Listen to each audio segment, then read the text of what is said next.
Hi, let me show you how I used my Thermal Cinch to make this really fun, cute little flip book. So when I did these, I used my We Are Makers tab punch, but this time when I'm showing you, I'm going to show you using just scrap paper and making your own little binder using the glue strips only.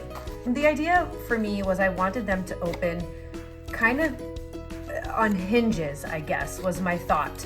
You're gonna cut down, this is completely up to you. As I said, I used the tabs before.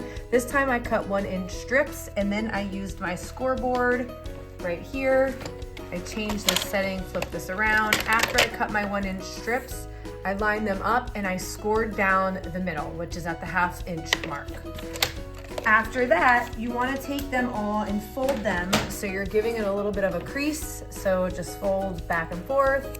This little tab is going to go on to this one, and I would sew this on there, but I'm going to use this sticky adhesive for now, which also should hold them no problem, but I really love my sewing machine. If you follow me, you do know that.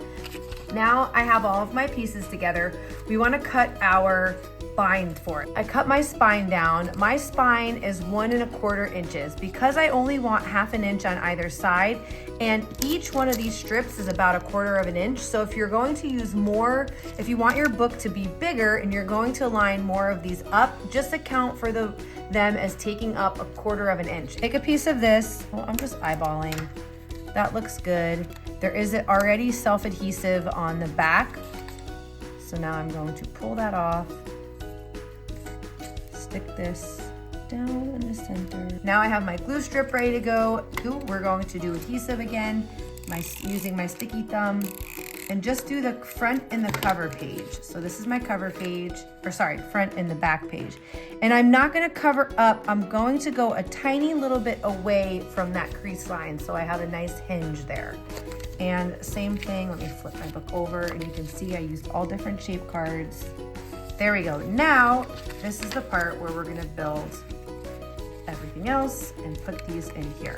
Now you can see here, make sure these are all down so they're touching the glue strip. You can see that I still have lots of room here, lots of space. That's because when I do mine, I add so much chunk that I don't want it to be super stuffed now because there needs to be room for me to add my detail layers, which I would do first. But again, for this video purpose, I'm just showing you how to make the base and then you will decorate it. You can decorate it first and then shove all of these in here.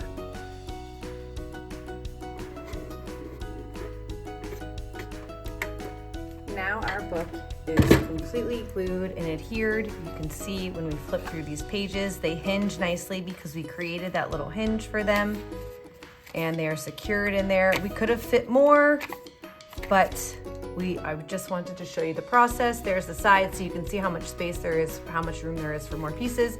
And like I said, you can decorate these before, you can decorate these afterwards. Of course, it's easier to add any stitching detail before you adhere the book to pages together, but that is it. That is how I created this super cute little flippy book taggy, sweet little goodie thing. Thank you for watching, you guys. I hope you do make them.